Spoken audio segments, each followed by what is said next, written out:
আপনি হয়তো চীনের পাহাড়ি এলাকাতে বসবাসরত মায়া উপজাতির কথা শুনেছেন। তারা আজও পুরনো নিয়মে বসবাস করছে, আজও কাঁচা মাংস ও গাছের শিকড় খাচ্ছে।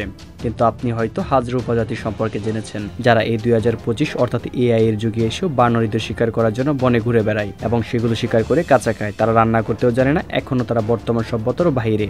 কিন্তু আজ আপনি জানতে চলেছেন এমন এক হারিয়ে যাওয়া জাতি সম্পর্কে, যারা আপনার শরীরে রক্তে আজও বেঁচে আছে।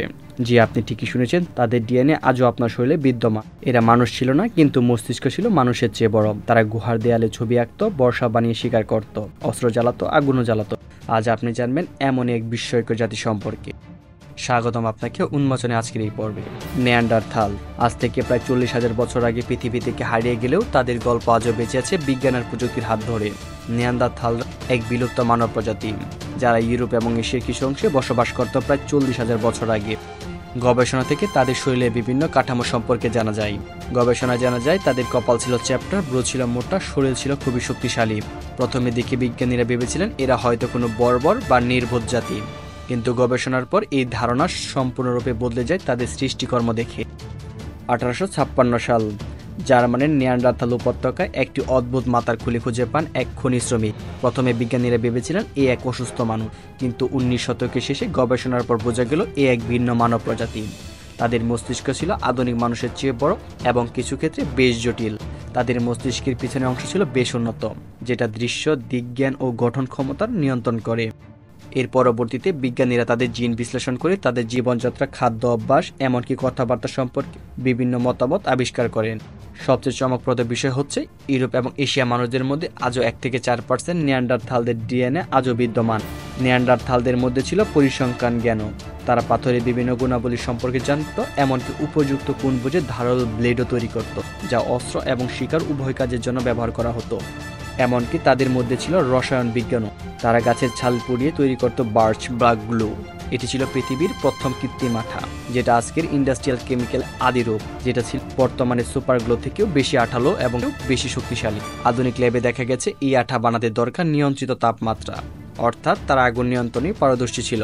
আপনারা হয়তো জানেন যে বিভিন্ন উপজাতি বা প্রজাতিরা তারা কাঁচা মাংস বা রান্না বান্না সম্পর্কে জানেন, কিন্তু এই নেয়ান্ডারথাল উপজাতি ছিল সম্পূর্ণ আলাদা। তারা কোনো কিছু কাঁচা খেত না, সবকিছু তারা রান্না করে খেত।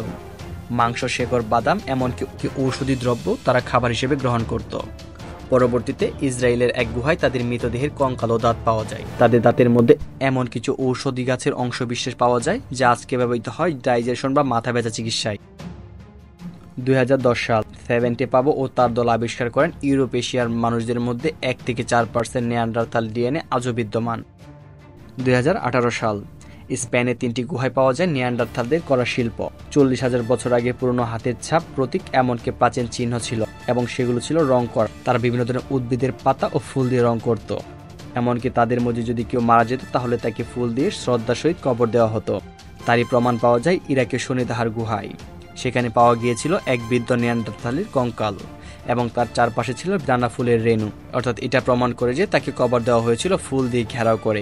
সেই কঙ্কালটি গবেষণা করে জানা যায় এটি ছিল এক বৃদ্ধের কঙ্কাল, যিনি ছিলেন দাঁতহীন, চোখে কম দেখতেন, হাঁটতেও কম পারতেন, তবু তিনি বেঁচে ছিলেন অনেক বছর। অতএব এটা থেকে বোঝা যায় তারা একে অপরের প্রতি সহনশীল ও যত্নশীল ছিল। তাদের ছিল সমাজ, সম্পর্ক, সহানুভূতির শিকড়। পরিশেষে তারা শুধু বেঁচে থাকার জন্য যুদ্ধ করেনি, তারা চিন্তা করত, গবেষণা করত। নেয়ান্ডারথালরা ছিল প্রযুক্তির প্রাচীন উদ্ভাবক, বিজ্ঞানীর প্রাথমিক রূপকার। তারা ছিল ভাষাহীন ভাব প্রকাশের শিল্পী। এরা কি আমাদের উত্তরসূরি, নাকি হারিয়ে যাওয়া এক অচেনা জাতি? সম্মানিত ভিউয়ার্স, এই ছিল উন্মোচনে আজকের ভিডিও।